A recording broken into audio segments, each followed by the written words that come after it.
ஓம் சாந்தி.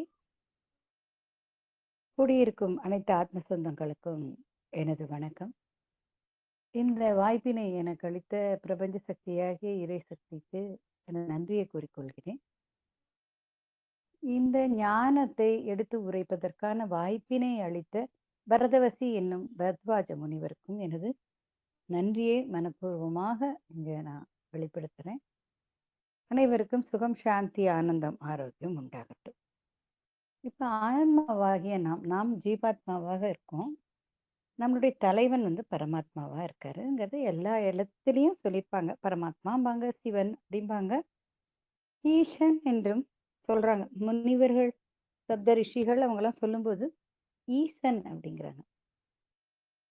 இப்போ ஈசனை அடையணும் அப்படிங்கிறது தான் இந்த ஆத்மாவாகிய இந்த ஜீவாத்மாவாகிய நம்மளுடைய வேலை என்ன அப்படின்னா, அந்த பரமாத்மாவாகிய ஈசனை அடையணும் அப்படிங்கிறதுக்கான ஒரு கோல், ஒரு முயற்சி, அது ஒரு பயிற்சி. அதுக்காக தான் நம்ம இங்கேருந்து பூலோகம் அப்படிங்கிற இந்த ஒரு இதுக்கு நம்ம இறங்கி வந்திருக்கோம், பூமிக்கு வந்திருக்கோம். சிருஷ்டி அப்படிங்கிறாங்க. இந்த பூமி அப்படிங்கிறது ஒரு மண் தத்துவமாக, மண்ணால் ஆன ஒரு கோலமாக இருக்கு. அதில் சிருஷ்டி சிருஷ்டித்தல் அப்படின்னா ஒரு விஷயத்த உருவாக்குறதுன்னு அர்த்தம். அதில் என்ன பண்ணுறாங்க, மரம், செடி, கொடியெல்லாம் உருவாக்குறாங்க. ஒரு ஒரு செல், அந்த மாதிரி ஒரு அறிவு, ஈரறிவு, மூவறிவு, நாலறிவு, ஐந்தறிவு, 6ஆம் அறிவாக மனிதர்களாகிய நாமும் இருக்கோம். சரி, இப்போ நம்ம 6ஆம் அறிவு அப்படின்னு ஒன்று நமக்கு கொடுத்துருக்காங்க. அதை வச்சு தான் நம்ம இறை உணர்றோம். அதாவது நமக்கு மேலே ஏதோ ஒன்று நம்மை வழிநடத்தி செல்றது, நமக்கான எல்லாமே கொடுக்கறது இல்லையா? அதெல்லாம் நம்ம புரிஞ்சுக்கிறோம். சூரியன் உதிக்கிறது தெரியறது, சந்திரன் இரவுல ஒளி வீசுறது, இப்படி விஷயங்கள்லாம் நமக்கு தெரியறது. இது இது ஆடு மாடுக்கெல்லாம் அவ்வளோ தூரம் பெருசாக தெரியாது. அது வெளிச்சம் வந்தால் கத்தும், அந்த கோழிலாம் அது மாதிரி வச்சுட்டு இருக்கு. இருள் வந்தால் போய் ஒரு சேஃப்டிக்காக போய் பறவைகள்லாம் மரத்தில் இருக்கு, பாம்பு போன்றதெல்லாம் புத்துக்குள்ளே போயிருக்கு.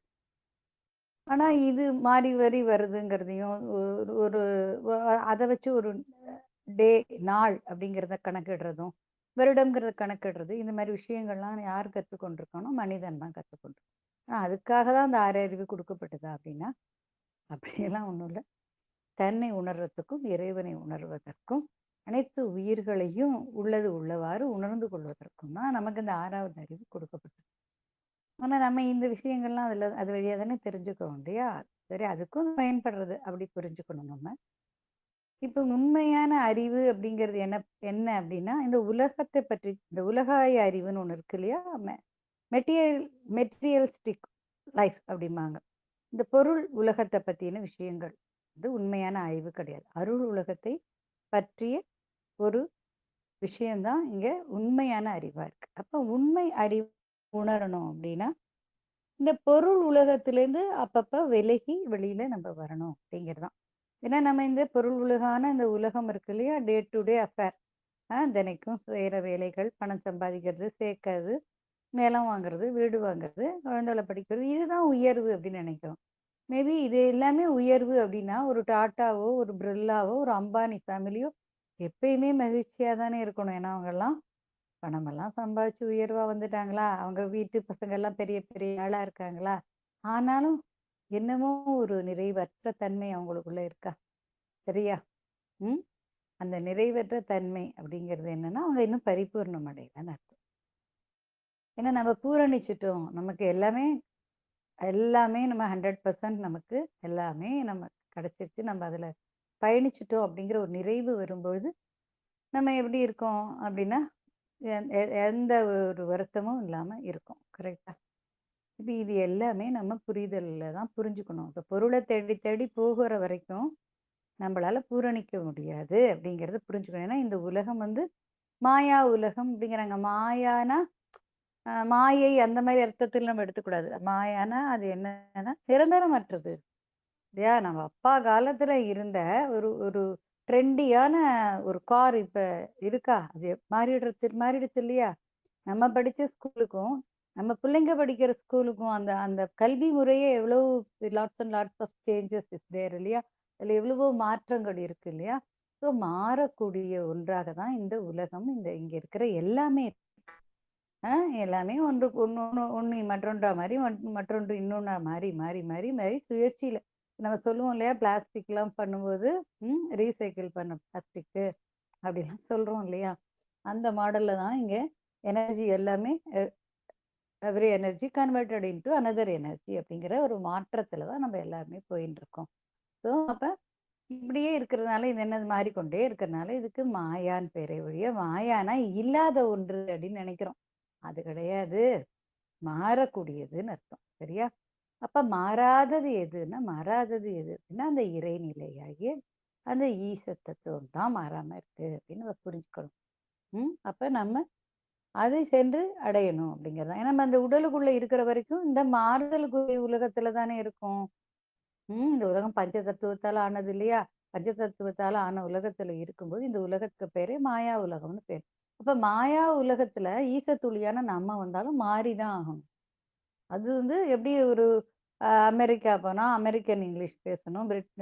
லண்டன் போனா பிரிட்டிஷ் இங்கிலீஷ் பேசணும். ஆஸ்திரேலியா போனா அவங்க லாங்குவேஜ் பேசணும்னு இருக்கு இல்லையா? ம். இப்ப அரபிக் கண்ட்ரிலாம் போனா உருதுல பேசினா தானே அவங்க புரிஞ்சுக்கிறாங்க. அது மாதிரி இந்த உலகத்துக்குள்ள நம்ம வந்துட்டோம்னா, பரமாத்மாவே மனித உருவு எடுத்து வந்தா கூட, இந்த உலகம் அப்படிங்கிற இந்த கட்டமைப்புக்குள்ள, இந்த புவியீர்ப்பு விசைக்குள்ள வந்தா, இந்த ஐம்பெரும் பூதங்கள் இருக்கு இல்லையா? ப பஞ்சபூதத்தோட ஒரு இன்ஃப்ளூயன்ஸ்னால என்ன ஆகும்னா, மாயைக்குள்ள வந்துரும். அதாவது இந்த உலகம் தான் நிரந்தரம் அப்படின்னு ஒரு எண்ணத்துல இங்கேயே இருப்போம். நம்ம யாருங்கிற சுயம் அறிதல் மறந்து போயிடும். அப்ப நம்ம இறைத்துளியான நமக்கும் அதேதான். ஒய் மாடல், சேம் மாடல் தான். நம்மளும் இங்க வந்துட்டோம். இறைத்துளி ஏன்னா நம்ம இங்க வந்திருக்கோம். இங்க சில இதெல்லாம் தெரிஞ்சுன்னு போலாம், கற்றுண்டு போலாம், உணர்ந்துன்னு போலாம். அடுத்த படிநிலைக்கு போலாம் அப்படின்னு வரோம். ஆனா மறந்து போய் என்ன பண்றோம்? இங்க இருக்கிற ஆசாபாசத்திலேயே இங்க இருக்கிற இதுலயே மயங்கி மயங்கி திரும்பி திரும்பி திரும்பி இங்கேயே பிறந்து பிறந்து பிறந்து ரீசைக்கிள் ஆகிட்டே இருக்கும். இப்ப போன பிறவியில லட்சம்ங்கிறது ஒரு உயர்ந்த பணமா இருந்தது. ஒரு 60 வருஷம் முன்னாடி ஒரு 50 வருஷம் முன்னாடி 40 வருஷம் முன்னாடிலாம் லட்சம் அப்படிங்கிறதுக்கு ஒரு மதிப்பு இருந்தது. அப்ப லட்சாதிபதியா இருக்கிறவங்க எல்லாருமே பணக்காரங்களா கருதப்பட்டாங்க. ஆனா இப்ப லட்சம்ங்கிறது சாதாரண லட்சம் அப்படிங்கிற சம்பளம் வாங்குறவங்க எல்லாம் இருக்காங்கல்ல, 1 லட்சம் 1.5 லட்சம் வாங்குறவங்க இந்தியாலேயே சர்வ சாதாரணமா இருக்காங்க. அப்ப இங்க கோடி தான் இப்ப மதிப்பானதா ஆயிடுச்சு. புரியுதா? அப்ப நம்ம போன ஜென்மத்துல லட்சாதிபதியா இருந்து கோடிக்கு ஆசைப்படணும். இந்த வருஷம் ஜென்மத்துல கோடியாதிபதியா இருந்து அப்புறம் இந்த கோடிக்கும் மேற்பட்ட ஒரு நிலைக்கு போகணும்னு நினைச்சு இப்படி இப்படி இப்படி பொருள் மேல ஆசைப்பட்டு நம்ம திரும்பி திரும்பி அதை நிறைவு பெறத்துக்காகவே நம்ம பிறக்கிறோம். ஏன்னா நிறைவடைந்த தான் இறைவனை அடைய முடியும். புரிஞ்சுக்கணும். நிறைவடையணும். ஒண்ணு எப்படி எப்படி நிறைவடையணும்? நான் எல்லாத்தையும் என்ஜாய் பண்ணிட்டேன் அப்படின்னு நிறைவடையணும். இல்ல அப்படின்னா, இங்க என்ஜாய் பண்றதுக்குன்னு பெருசா ஒண்ணும் கிடையாது. ஏன்னா நான் என்ஜாய் பண்ணணும் நான் என்ஜாய் பண்ண வேண்டியதே என்ன? எனக்குள்ள தான். நான் எனக்குள்ளாக தான் பூரணமாக வேண்டும். வெளியில தேடி தேடி பூரணிக்கிறதுங்கிறது ரொம்ப கஷ்டம். அப்ப ஃபுல்ஃபில்னஸ் எங்க வரும் அப்படின்னா, நமக்குள்ளாக தான் வரும். இப்படி புரிந்து கொண்டு பயணிக்கிறது அது ஒரு விதமா இருக்கு. சரியா? இப்ப யார் ஒருவன் வந்து பூரணிக்கிறான், யார் வந்து ஃபுல்ஃபில் அடையறானோ அவனுக்கு ஒண்டிதான் நிறைவானவனுக்கு மட்டும்தான் இறைத்துவம் கிடைக்கிறது.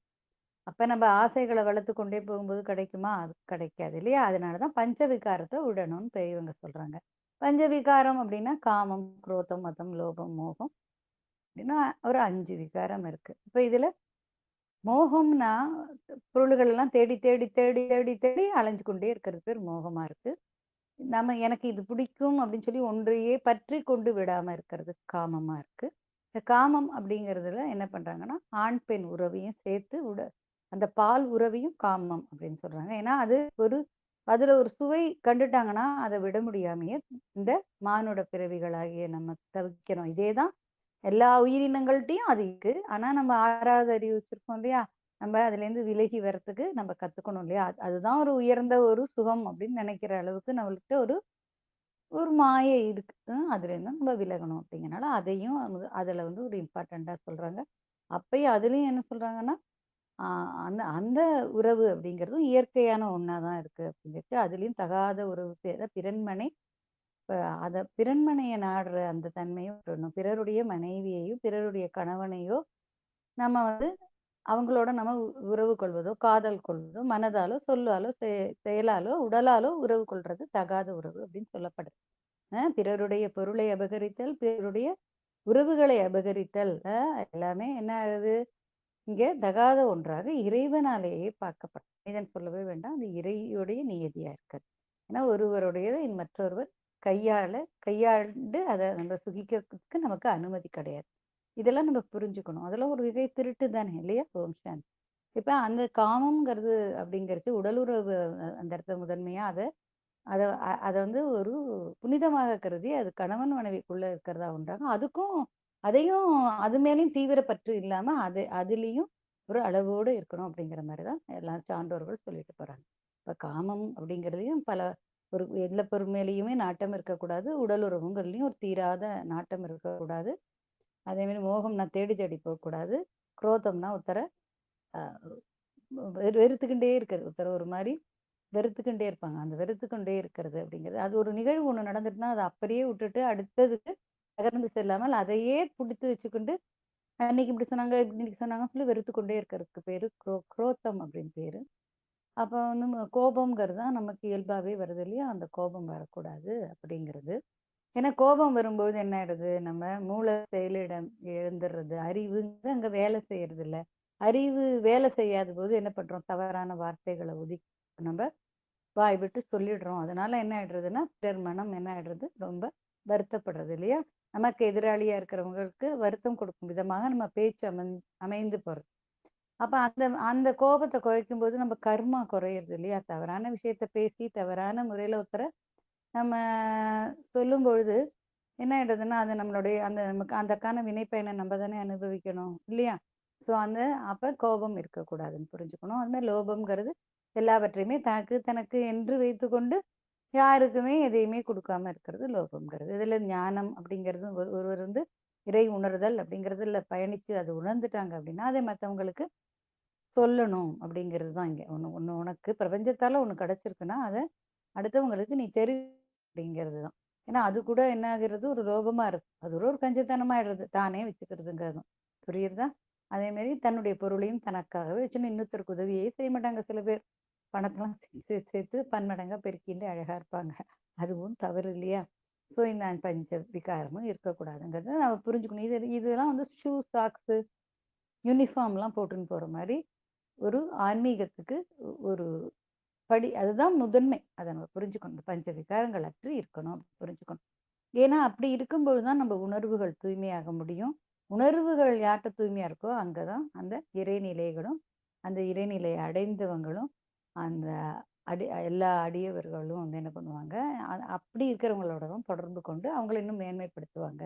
பாரவான்கள்லாம் அப்பதான் நம்மள மேன்மைப்படுத்துவாங்கன்னு புரிஞ்சுக்கணும். ஏன்னா ஆன்மாவோட இயல்பான சக்தி என்ன அப்படின்னா, அது என்ன அதோட இயல்பான சக்தியே என்னன்னா அமைதி தான். ஸோ இப்ப அமைதிங்கிறத கைவிட்ட நிலையில தானே இந்த பஞ்ச விகாரங்களும் இருக்கு இல்லையா? அமைதியா இருந்தான்னா என்ன ஆகும் அப்படின்னா, அந்த பெரிய பெரிய ஆன்மாக்கள் இருக்கு இல்லையா? ஹையர் செல்ஃப் சொல்றோம் இல்லையா? சுப்ரீம்ஸ் அ அ சூப் ரொம்ப உயர்நிலை ஆத்மாக்கள்னு இருக்காங்க இல்லையா? அவங்க எல்லாருமே என்ன பண்ணுவாங்க, நம்மளோட தொடர்பு கொண்டு நம்ம ஆன்மா எப்படி இருக்கு இப்ப? இந்த 5 விகாரத்தால தேவையில்லாத மனம் செயல்படுறது இல்லையா? அதனால இந்த எண்ணங்களால அது மூழ்கடிக்கப்பட்டு அந்த ஆன்மா வந்து ஒளிரும் வைரமாக இருக்க வேண்டிய ஆன்மா இப்ப எப்படி இருக்கு? ரொம்ப குப்பையில விழுந்த கூழாங்கல் மாரி அப்படியே இருக்கு. அழுக்கு படிஞ்சு இருக்கு. இப்ப இந்த 5 விகாரங்களையும் விட்டு நல்ல நல்ல குணங்கள நம்ம சேர்த்துக்கும் பொழுது என்ன ஆகும்னா, அது ஒளிரத் தொடங்கும். இல்லையா? நம்ம வீட்லயே ஒரு பொருள் இருக்கு. நம்ம வீட்ல ஷெல்ஃப்ல வச்சிருக்கோம். ரொம்ப நாள் எடுக்கல அப்படின்னா, ரொம்ப டஸ்ட் படிஞ்சு அழுக்கா இருக்கும். அப்ப அத நம்ம என்ன பண்ணுவோம்? ஒரு தேங்காய் எண்ணெய் முதல்ல ஒரு துணியால தொடச்சுட்டு, அப்புறம் கொஞ்சம் தேங்காய் எண்ணெய் தொட்டு இப்படி தொடச்சுக்கும்போது அப்படியே பளபளன்னு அழகா ஒளி வீசும் ஒன்றாக ஆகிறது இல்லையா? இல்லையா? அப்படித்தானே நம்ம கண்ணாடி பாத்திரங்களோ, ஒரு சின்ன சின்ன செராமிக்ல இருக்கிற அந்த சிலைகளெல்லாம் அப்படித்தானே நம்ம துடைப்போம் இல்லையா? அந்த மாதிரி நம்ம ஆன்மாவும் நல்ல நல்ல விஷயங்களால சூழப்படும்போது, அது வந்து அந்த ஆன்மாவ தொட்டுட்டு போகும்போது அது தூய்மை அடைகிறது. அதுக்கு தான் உள்ள இருக்கிறது வெளியில எடுத்து குடுத்தாங்க. இந்த விநாயகன்கிறதா இருக்கட்டும், ஆறுமுகனா இருக்கட்டும், சக்தியா இருக்கட்டும், சிவமாக இருக்கட்டும், பிரம்மனாக இருக்கட்டும், விஷ்ணுவாக இருக்கட்டும், இது எல்லா தெய்வங்களும் நமக்குள்ளாக தான் இருக்கு. ஆனா நம்மளால உள்ள போய் பார்க்க முடியல இல்லையா? நம்மளால நம்ம குடல பார்க்க முடியுறதா? நம்மளால நம்ம ஹார்ட்ட பார்க்க முடியுறதா? நம்மளால நம்ம கிட்னியெல்லாம் பார்க்க முடியுதா? மூளைய பார்க்கிறதா? பார்க்க முடியல. அப்ப பார்க்க முடியாத ஒன்றை எப்படி பார்க்குறோம்? ஒரு ஃபோட்டோவாவோ, ஒரு பொம்மை மாதிரியோ ஸ்கூல்லலாம் பார்த்தீங்கன்னா, நம்ம படிக்கிறச்செல்லாம் அதெல்லாம் வந்து செஞ்சு வச்சிருப்பாங்க. அதோடைய சார்ட் எல்லாம் வச்சிருப்பாங்க. அதெல்லாம் நமக்கு காட்டுவாங்க. மூளை எப்படி பாரு அப்படின்லாம். இப்ப நம்ம கூகுள் பண்ணியே பார்த்துக்கலாம். அது பிரச்சனை இல்ல. அப்ப நமக்கு உள்ள இருக்கிறது தெரியாத போது வெளியில பார்க்குறோம் இல்லையா? வெளியில பார்த்து அத தெரிஞ்சுக்கிறோம் இல்லையா? அந்த விதமாக தான் நம்ம இந்த கடவுளார்கள் எல்லாம் தெய்வம் அப்படின்னு சொல்ற எல்லாரையுமே வெளியில பார்த்து நம்ம வணங்கி பழகுறோம். இது புரியுதா? அந்த எல்லாமே உனக்குள்ள இருக்கிற தத்துவம் தான். அப்ப நீ வெளியில அத பூஜை செய்யும்போது, உனக்குள்ள இருக்கிற அந்த ஒரு ஒரு தத்துவமும் விழிப்பு நிலை பெறுறது. அது உன்னை அறியாமலே உனக்குள்ளேயே ஒரு விழிப்பு நிலை அடையிறது. அதுக்காக தான் அதுக்கெல்லாம் ஒரு ஸ்லோகம் எடுத்து வச்சிருக்கிறது. அத புகழறது.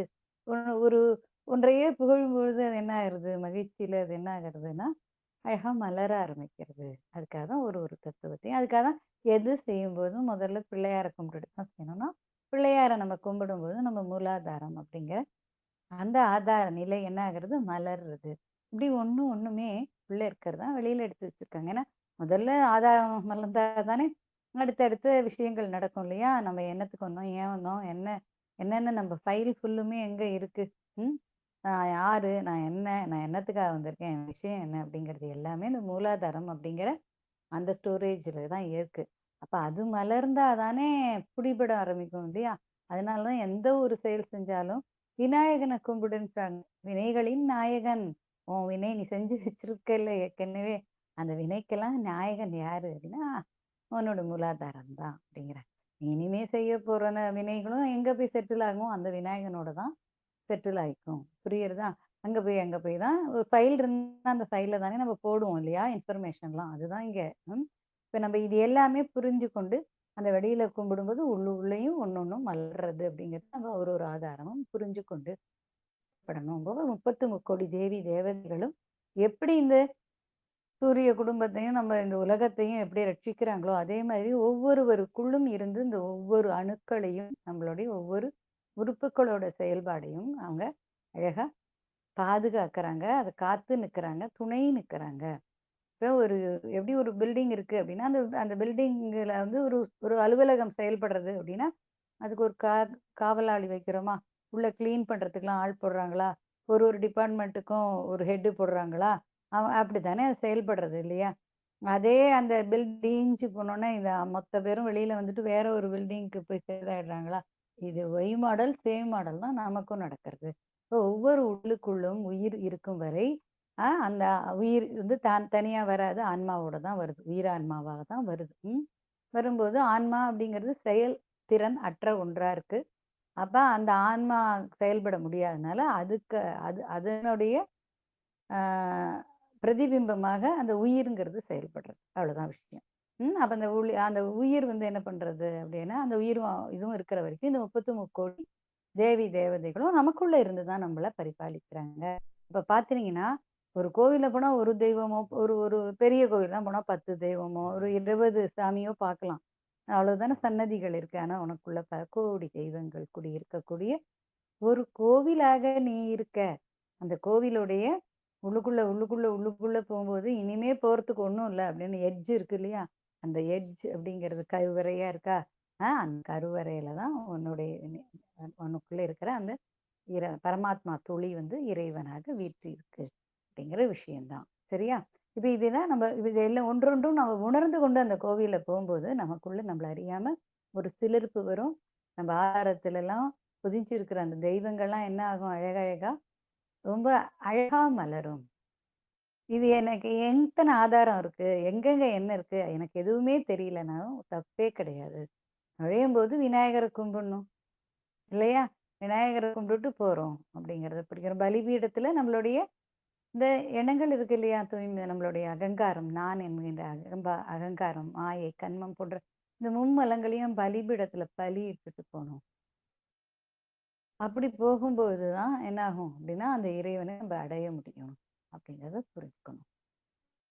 அப்பதான் எல்லா சிவன் கோவில்லயும் போனோம்னா, சிவனுக்கு முன்னாடி யாரு இருப்பாங்கன்னா, ஒரு நந்தி அப்படின்னு ஒரு ஒரு ஒரு ஸ்கல்ப்சர் செஞ்சு வச்சிருப்பாங்க. அப்ப அந்த நந்தி வந்து காவல் காக்குறாரு சிவனுக்கு அப்படிங்கிற மாரி சொல்லுவாங்க. அப்ப நம்ம வந்து இது எல்லாம் விட்டுட்டு போனாலும், அங்க ஒரு காவலாளி இருக்காரு. அவரு வழி விட்டா தான் நம்ப இறைவன போய் பார்க்க முடியும் அப்படிங்கிறது தான். இது எல்லாமே நீதான்.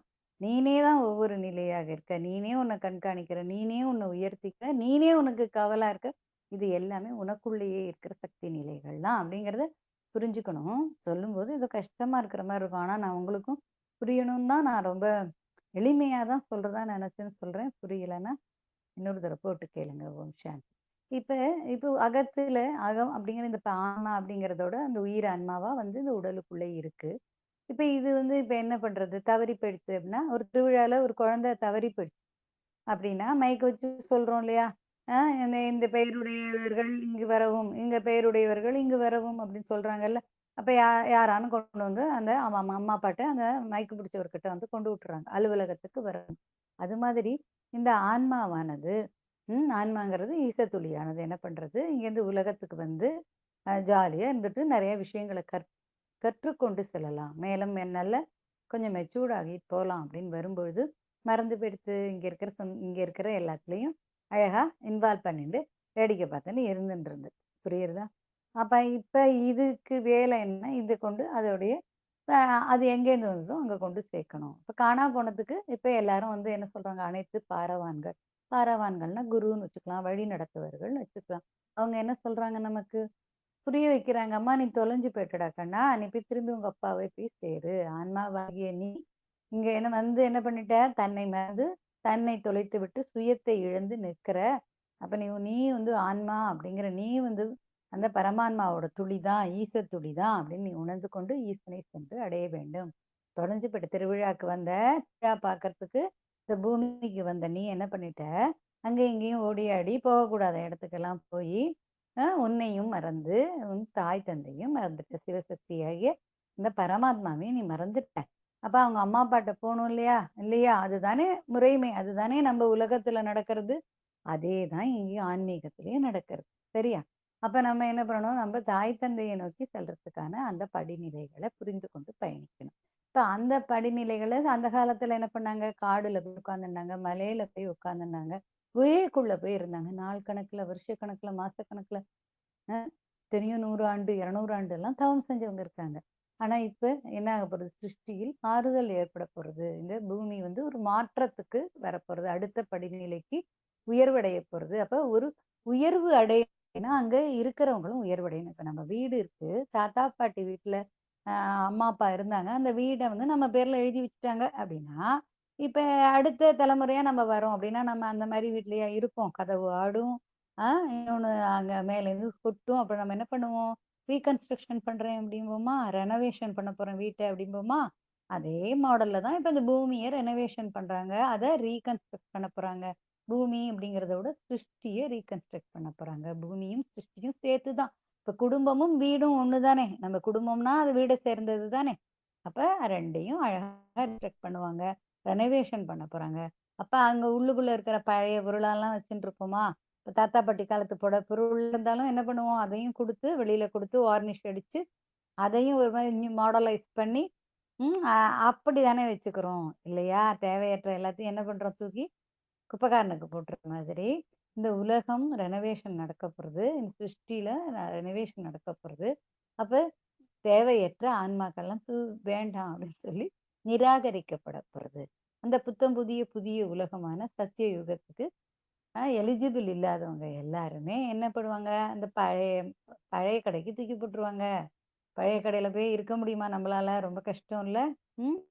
நெறைய துருப்பிடிச்ச சாமானோட சேர்ந்து நம்மளும் ரொம்ப துருப்பிடிச்சிருவோம். கொஞ்சம் தான் துருப்பிடிப்போம் அப்படின்னா, பழைய கடையில போய் கடந்தோம்னா, சுத்தி எல்லாம் துருப்பிடிச்சதும், வீணா போனதும் இருக்கும்போது என்ன ஆகும்? இன்னும் வீணா போயிடுவோம். அப்ப நம்ம என்ன பண்ணணும்? இந்த ரெனோவேஷன் ஆகி பிறகு உலகத்துக்கு போறதுக்குன்னா, நம்ம நம்மள என்ன பண்ணணும்? பியூரிஃபை பண்ணணும். நம்மள அழகா உயர்ந்த ஒன்றாக ஆக்கிக் கொள்ள வேண்டும். இப்ப அந்த energy every energy converted into another எனர்ஜியா? அப்ப இந்த எனர்ஜி என்ன பண்ணும்? உயர்வான ஒன்றாக மாற்றிக்கொள்ளணும். கீழான ஒன்றான நிலையிலிருந்து மேலான ஒன்றான நிலையாக மாற்றிக்கொள்ளணும். அப்ப அதுக்கு தான் இந்த பஞ்ச விகாரம் இருக்கக்கூடாது. நல்ல குணங்களை சேர்த்துக்கொள்ளணும். இப்ப நல்ல குணங்கள சேர்த்துக்கணும் அப்படின்னா, நம்மளுடைய மும்மலங்கள் முதல்ல போணும். மும்மலங்கள் போகணும் அப்படின்னா அவர் என்ன சொன்னாருன்னா, முதல்லயே சொல்லிட்டாருல, நம்ம முதல் 2 பாடத்திலேயே அத படிச்சுட்டோம்.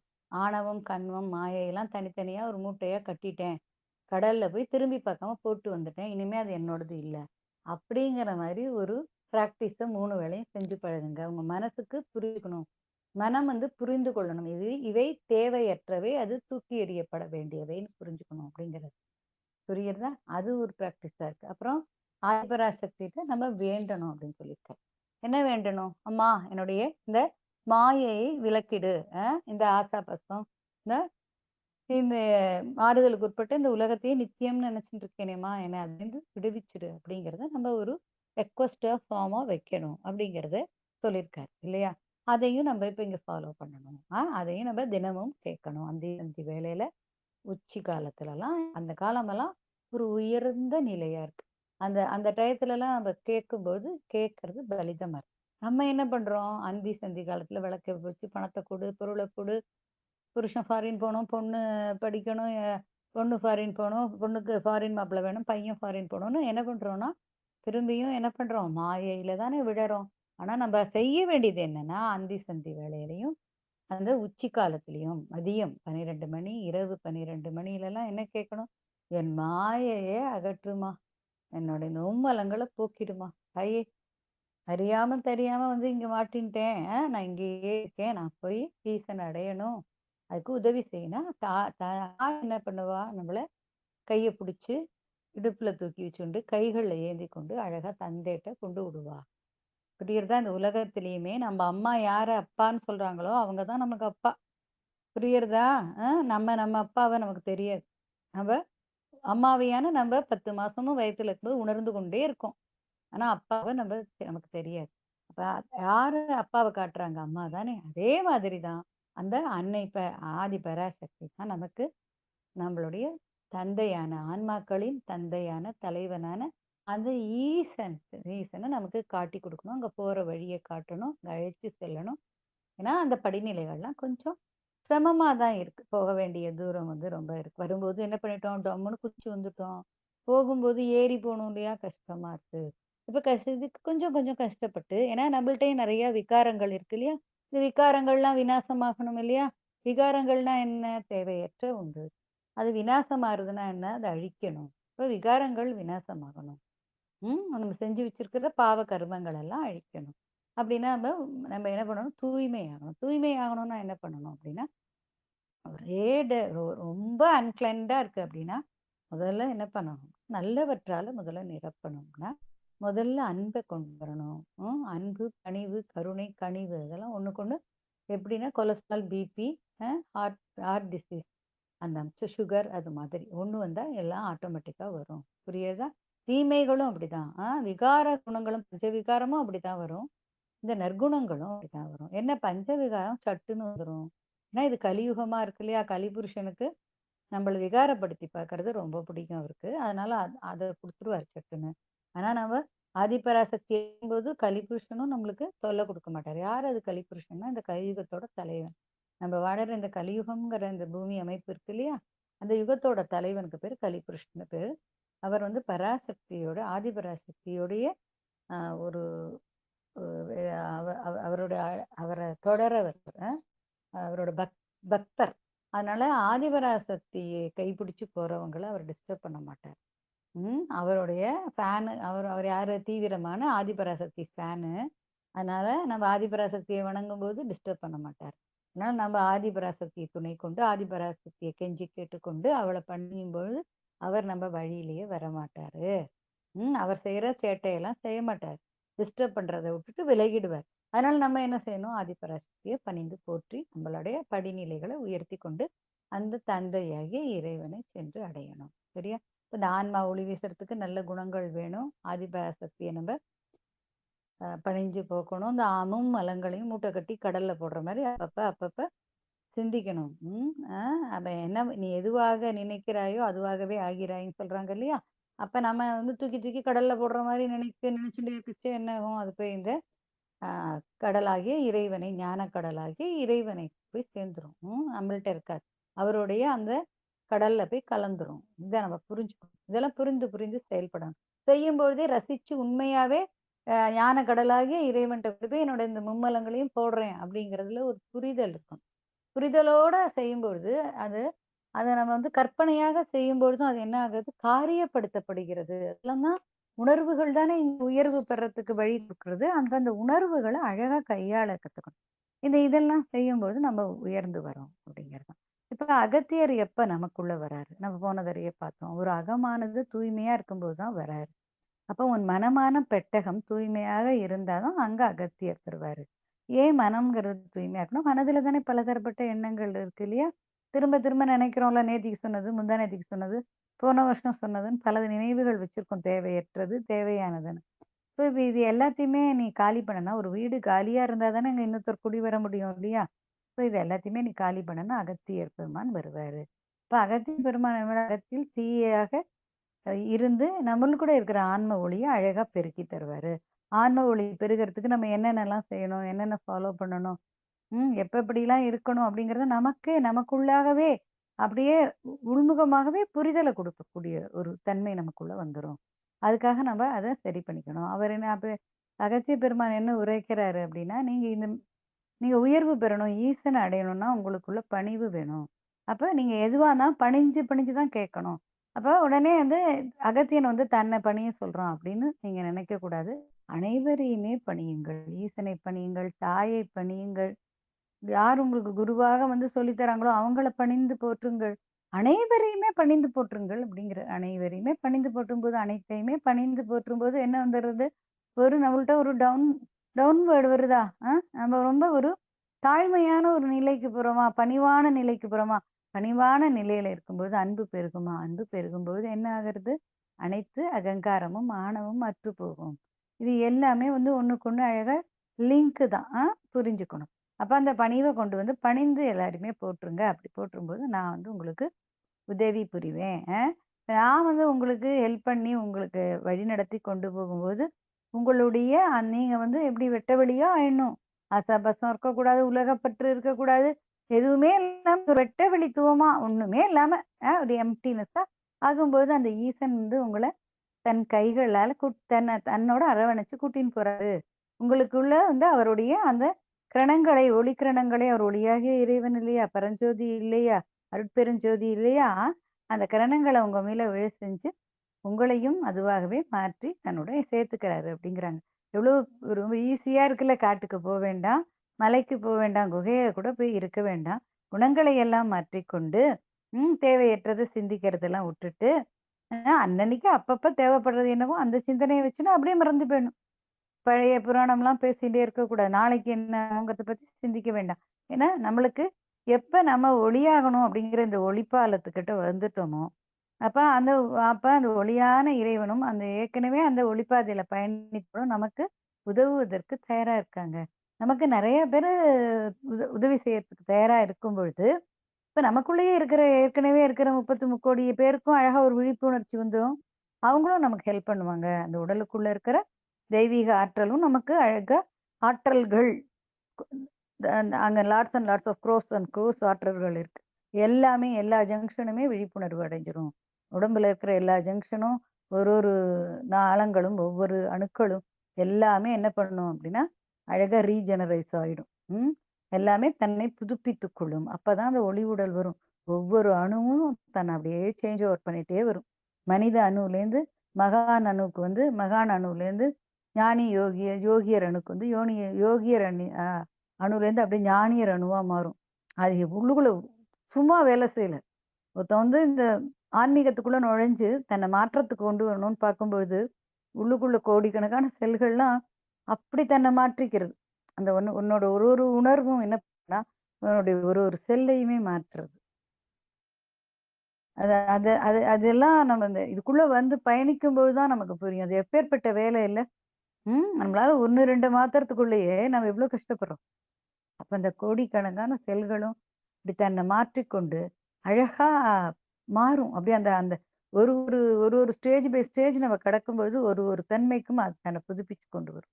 அந்த ஞானியருக்குரிய தன்மைக்கு வந்ததுக்கு அப்புறம் தான் அது ஈசனுக்கானதா பயங்கரமா ஒரு அதான் ஒளி உடல்னு பேரு. எல்லாமே அப்படியே தன்னை கிளீன் பண்ணிட்டு அப்படியே தன்னோட அந்த உள்ளுக்குள்ள இருக்கிற இந்த கரைகள் எல்லாம் அகற்றிட்டு அப்படியே ஜொலிச்சுன்னு நிற்கும். அப்பதான் என்ன ஆகும் அப்படின்னா ஒளி உடல் அப்படிங்கிற ஒன்றாக ஆகும். உடல் ஒளியாகணும் அப்படின்னா தன்மைகள் மாறும்பொழுது உனக்குள்ள இருக்கிற அணுக்கள் எல்லாமே மாறுறது. அப்ப எல்லாமே உள்ளுக்குள்ள இருக்கிற அத்தனையுமே அப்படியே ஒரு மாற்றம் வரும்போது அனைத்துமே பொண்ணு போல இருக்கு. வெளியில பார்த்தா தங்க மாட்டோம்னு ஜொலிப்பாங்க. அப்படியே லைட்டு மாதிரி அவங்கள படம் வரைஞ்சு போடுறது. அது பார்க்குறோம்ல வள்ளலாரு, இந்த தாதா லேக்கராஜுலாம் அப்படிதான் போடுவாங்க. ஒரு ஒளி அடைஞ்சிட்டாருன்னு போடுவாங்க நான் பார்த்துருக்கேன். அந்த ஒளியெல்லாம் வெளியில கண்ணுக்கு தெரியாது. அது உள்ளுக்குள்ள ஒளிரும். இந்த மேல தான் தோல் அப்படிங்கிற ஒரு பை இருக்கு இல்லையா? நம்மளுடைய உடலுக்கு மேல. அது வந்து அந்த ஒளிய வெளியில இருக்கிறவங்களுக்கு, நம்மள மாரி சாதாரண மனிதர்களா இருக்கோம் பாத்தியாங்களா? அவங்க கண்ணுக்கெல்லாம் தெரியாது.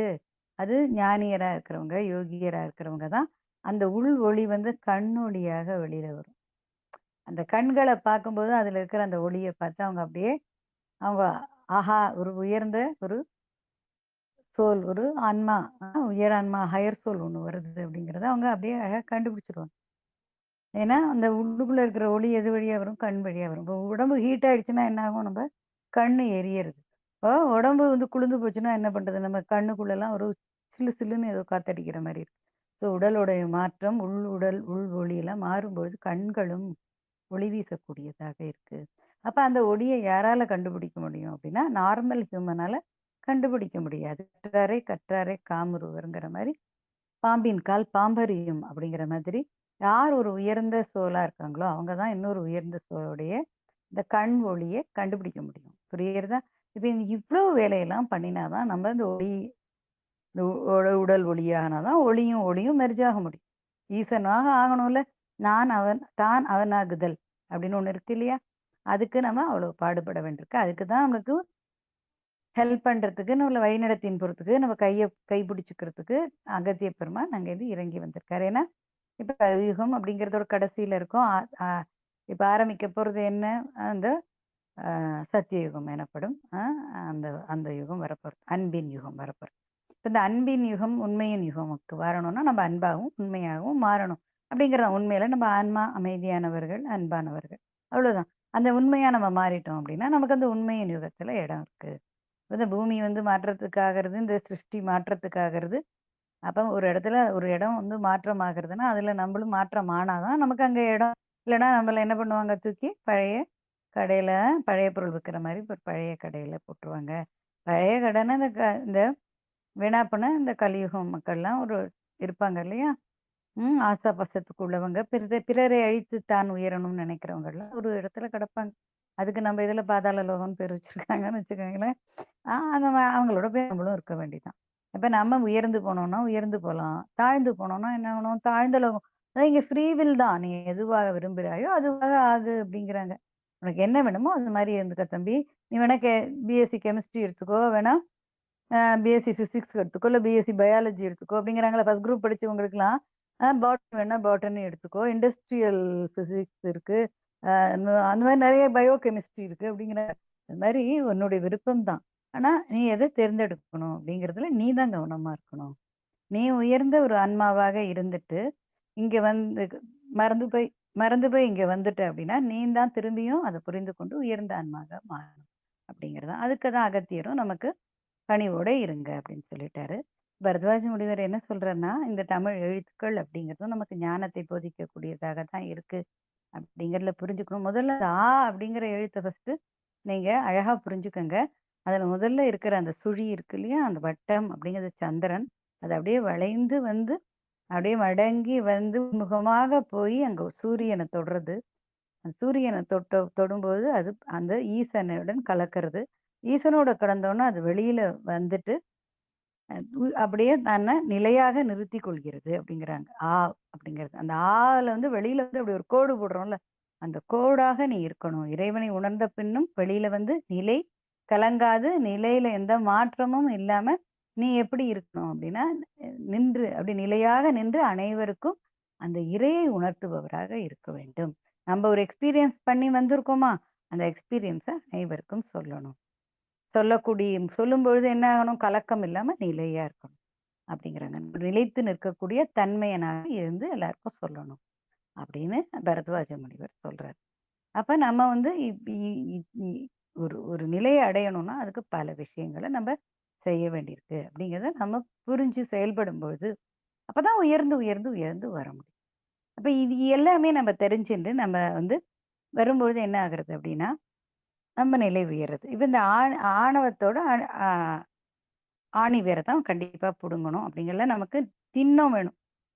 பெரிய, பெரிய, பெரிய, பெரிய மகான்களாக ஆகி, எல்லாம் ஆகி எல்லாருமே போய் ஈசன சென்று அடையும்போது, அது அப்படியே நின்னுடுறது.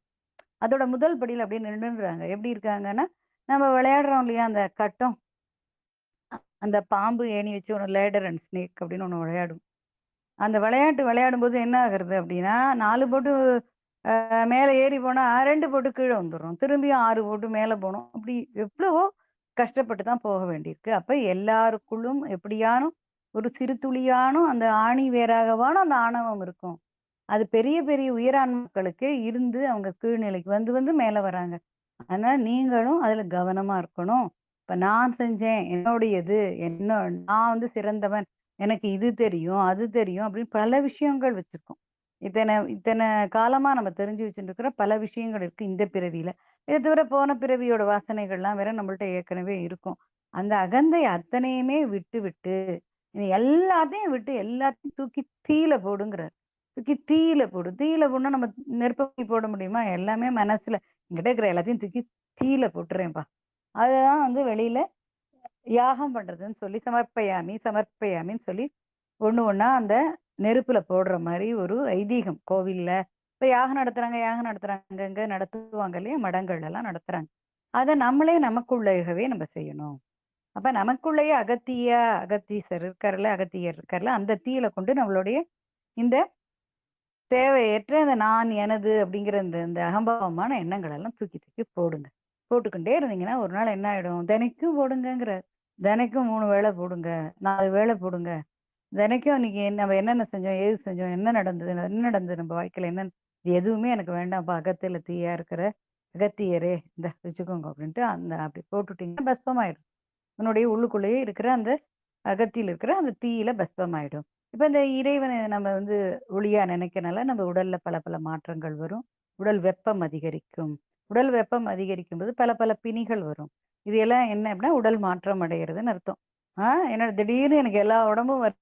நான் வந்து இறைவன சிந்திக்க ஆரம்பிச்சேன். தியானம், யோகம்லாம் செய்ய ஆரம்பிச்சேன்னா, பெரிய உடம்பெல்லாம் வந்துருச்சுன்னா, எல்லாமே இந்த அணுக்களுடைய மாற்றத்துக்காக தான் வருது. அப்ப அந்த உடம்புல அ ஊசி குத்துற மாரி இருக்கும். பத்தினி எறியிற மாரி இருக்கும். எல்லாமே மாற்றத்துக்கு உரியது.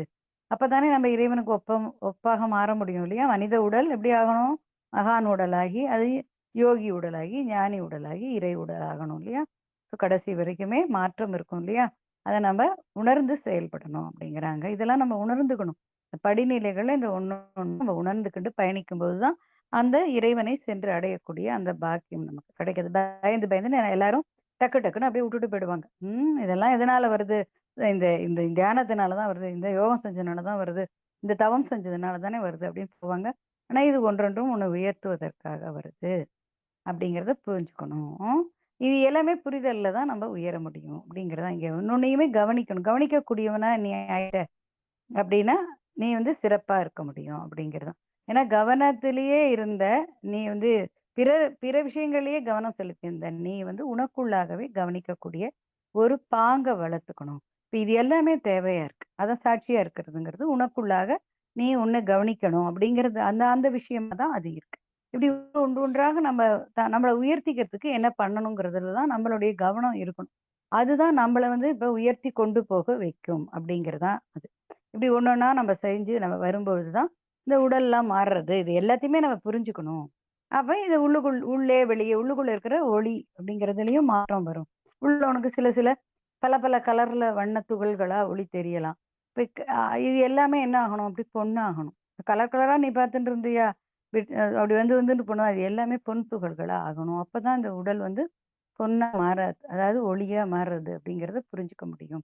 ஏன்னா இதெல்லாம் நான் கடந்து வந்திருக்கேன். எனக்கு பல பல எந்த ஒளியும் நான் பார்க்கல. நான் பார்த்ததெல்லாம் முதல்ல வெள்ளை ஒளி, வெள்ளையில இப்படி நட்சத்திரம் நட்சத்திரமா நெறைய வரும். அப்படி நட்சத்திரம் வர மாரி நெறைய மின்னும். அப்புறம் அப்புறம் பார்த்தா அந்த வெள்ளை மறைஞ்சு அப்படியே பொன்னுல வரும். அந்த உள்முகமா போகும்போது பொன்னாலான நட்சத்திரங்கள் மாரி மினி, மினி, மினி, மினி நெறைய மறையும். அப்ப அந்த அணுக்கள் எல்லாம் என்ன ஆகுறது? பொன்னாயிண்டு வருது. இப்ப இது எல்லாமே நம்ம புரிதல்ல தான் இதெல்லாம் மாற்றங்கள்லாம் வரும். அது கவனிக்கணும். எது வந்தாலுமே கவனிக்கணும். பயப்படவோ, அத பத்தி ஆரவாரமோ, மகிழ்ச்சியோ எதுவுமே அடையாம என்ன நடக்கிறது? இன்னைக்கு இது வந்துதா நாளைக்கு என்ன வரும்? அப்படிங்கிறத நம்ம பார்க்கணும். அவ்வளோதான். அப்படி ஒன்றொன்றாக மாற்றங்கள் அடையிறது. இது இது சயின்டிஃபிக்கலா சொன்னாலும் இது வேதியியல் மாற்றம். It's a chemical reaction.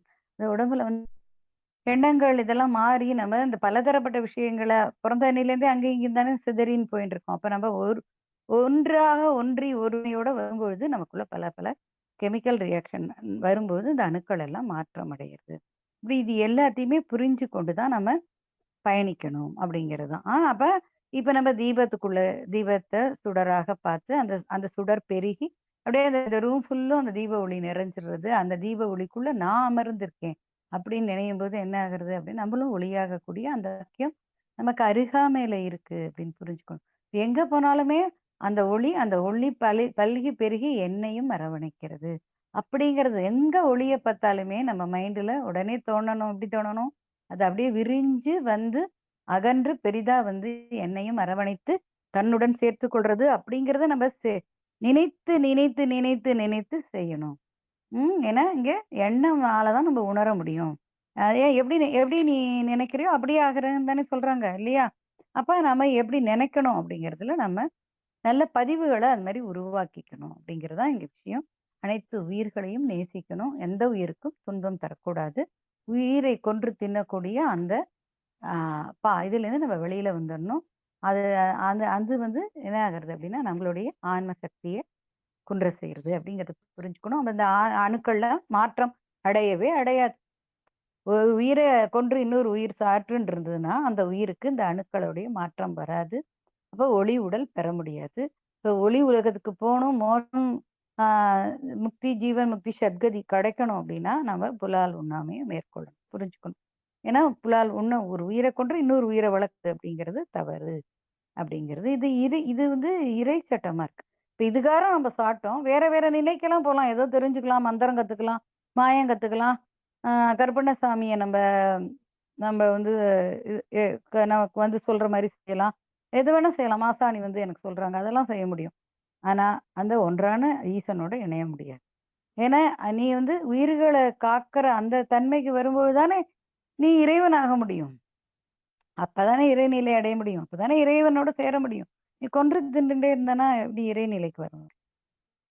புரிகிறதா?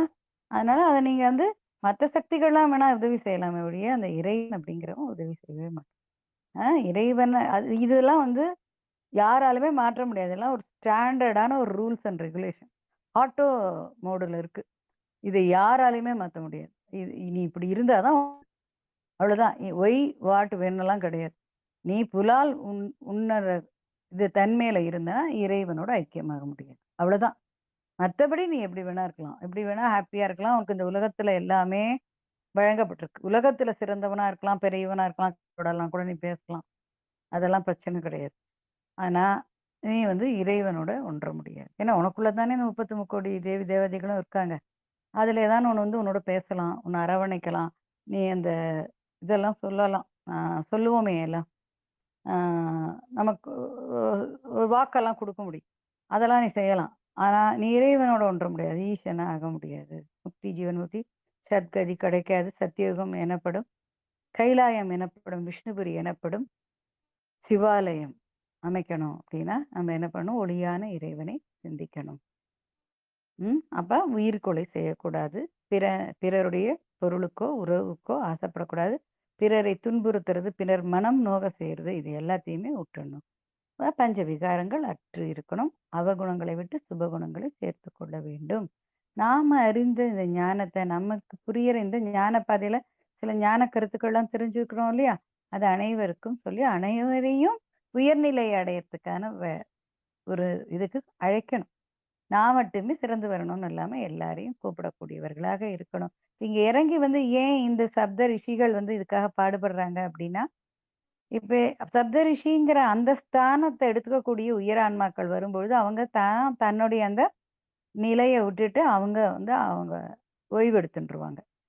இப்ப அதுக்காக தான் அவங்க வந்து இங்க நமக்கெல்லாம் வந்து சொல்றாங்க. இதுல ரொம்ப ஹையர் செல்ஃபா இருக்கிறவங்களுக்கு அந்த வாய்ப்பு கிடைக்கிறது. ஈசன் அடைஞ்சு ஹையர் செல்ஃபா ஆறவங்க சப்த ரிஷிகளாக இருந்து இந்த உலகை பராமரிக்கக்கூடிய அந்த ஒரு அ ம இத செய்யக்கூடிய ஒரு தன்மையில அவங்கள உயர்த்தி வைக்க போறாங்க. நீங்க எங்களுக்கு இந்த மாரியான ஹையர் சோல்ஸ் கிடைச்சதுன்னா, நாங்கலாம் வந்து விடை பெற்றுடுவோம். உங்கள அந்த ஸ்தானத்துல அமர்த்தி வச்சுட்டு அப்படிங்கிறாங்க. ஏன்னா ஒவ்வொரு அ இத்தன சதுர்யுகத்துக்கு ஒரு இந்த சப்த ரிஷிகள் அப்படிங்கிற அந்த டைட்டில் இருக்கத்தான் இருக்கு. அகத்தியர்ங்கிற டைட்டில் இருக்கு. பரத்வாஜங்கிற டைட்டில்லாம் இருக்கு. ஆனா அதுல இருக்கிற அந்த சோல் வந்து மாற்றம் உள்ளாகும். அடுத்த ஒண்ணு வந்து அத எடுத்துக்கும். இப்படி எல்லாமே இங்க அ அப்படிதான் இருக்கு. அப்படிங்கிறது தான் விஷயமா இருக்கு. அப்படிங்கிறதையும் பரத்வாஜ முனிவர் சொல்றாரு. ஸோ இப்ப நம்ம உயர்ந்த உயர்ந்த நிலை அடையறதுக்கு நெறைய வாய்ப்புகள் இருக்கு. அப்ப அடுத்தடுத்த ஒரு கல்பம் முடிஞ்சதுக்கு அப்புறமோ என்னமோ நம்மளயே ஒருத்தர் வந்து பரத்வாஜரா இருந்து இதே மாரியே ஞானத்த வெளிப்படுத்துவாங்க. அப்ப இதற்கான வாய்ப்புகள்லாம் உங்க கையில தான் இருக்கு. அப்ப அதுக்காக முன்னேற்றம் எடுத்துக்க வேண்டியதும், முயற்சி செய்ய வேண்டியதும், பயிற்சி செய்ய வேண்டியதும், உள்ளே வெளியேன்னு வெளியேயும் சூரியன பார்க்கறது, உள்ளேயும் சூரியன பார்க்கறது போன்ற அனைத்து விஷயத்தையும் செய்ய வேண்டியது நீங்க தான். அந்த சூரிய ஒளியையும் உங்களுக்குள்ள கொண்டு வந்து அத அழகா உள்ளுக்குள்ள விரிஞ்சு பறந்து விரியறது எல்லாத்தையுமே பார்த்து, ரசித்து, உணர்ந்து மகிழும்பொழுது நீங்களும் ஒளியாகக்கூடிய பாக்கியம் கிடைக்கிறது கண்களா. நெறைய விஷயம் இருக்கு உலகத்துல பார்க்கறதுக்கு. ஆனா அவையெல்லாம் நெறைய பார்த்துட்டோம். அப்போ உனக்குள்ள இருக்கிறத பார்க்க வேண்டாமா? ம். நம்ம வீட்லயே சொல்றோம்ல, ஊருக்கு உழைச்சு இந்த ஆளு என்னத்த கண்டான்? தான் சொந்த வீட்ட பார்த்துக்கிறானா?